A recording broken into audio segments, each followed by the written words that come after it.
Une jeune Italienne de 19 ans avoue nerveusement à sa mère « Maman, je n'ai pas eu mes règles depuis 2 mois. » La panique s'installe. La mère se précipite à la pharmacie, achète un test de grossesse et en quelques minutes, les résultats confirment ses pires craintes. Sa fille est enceinte. Criant, pleurant et agitant les mains frénétiquement, la mère exige « Qui est le porc qui t'a fait ça? Je veux savoir tout de suite !» À travers ses larmes, la fille avoue qu'elle n'est sortie avec le père que peu de temps. Puis, hésitante, elle décroche le téléphone et passe un appel. 30 minutes plus tard, une Ferrari élégante s'arrête devant leur modeste maison. En descend un gentleman distingué aux cheveux argentés, portant un costume Armani sur mesure. Calmement, il entre dans la maison où la famille est réunie dans un silence tendu. Prenant place dans le salon, l'homme s'éclaircit la voix et parle avec une autorité composée. « Bonjour, votre fille m'a informé de la situation. En raison de circonstances familiales personnelles, je ne peux l'épouser. Cependant, j'en assume l'entière responsabilité et je veillerai à ce qu'elle et l'enfant soient bien pourvus. » Il continue. « Si c'est une fille, elle recevra une Ferrari, une maison de plage, 2 magasins de détail, une maison de ville, une villa en front de mer et un compte bancaire de 2 millions. Si c'est un garçon, il héritera de quelques usines et d'un compte de 4 millions.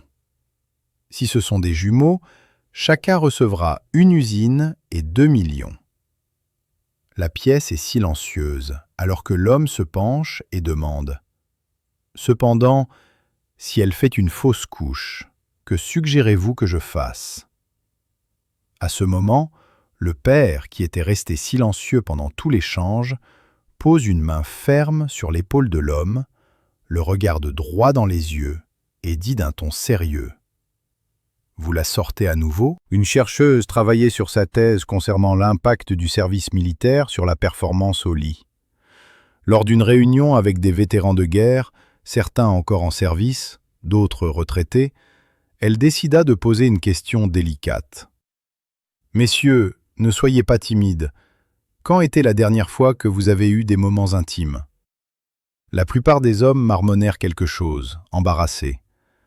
Mais un homme, un général de haut rang, se tint droit et dit fièrement « Vous savez, 1956, madame. » La chercheuse, choquée, s'exclama « 1956 ? Il y a si longtemps ?» Le général hocha la tête. « Oui, madame. » Se sentant mal pour lui parce que, honnêtement, il était un gentleman plutôt beau, elle décida de prendre les choses en main. Après la réunion, elle l'invita chez elle pour dîner.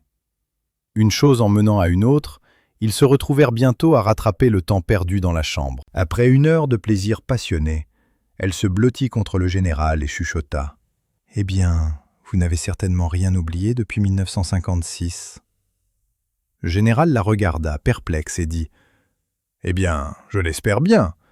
Il n'est que 23h30 maintenant. » Un avocat citadin huppé conduisait à la campagne quand il repéra un beau pommier dans une ferme. Tenté, il s'arrêta, sauta la clôture et attrapa une pomme rouge brillante. Juste au moment où il en prenait une bouchée, un vieux fermier arriva sur son tracteur.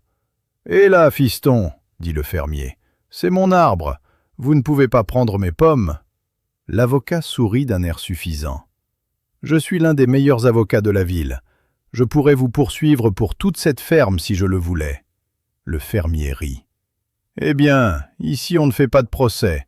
On règle les choses avec le code rural. »« Le code rural ?» demanda l'avocat. « Ouep, dit le fermier. On se donne des coups de pied à tour de rôle.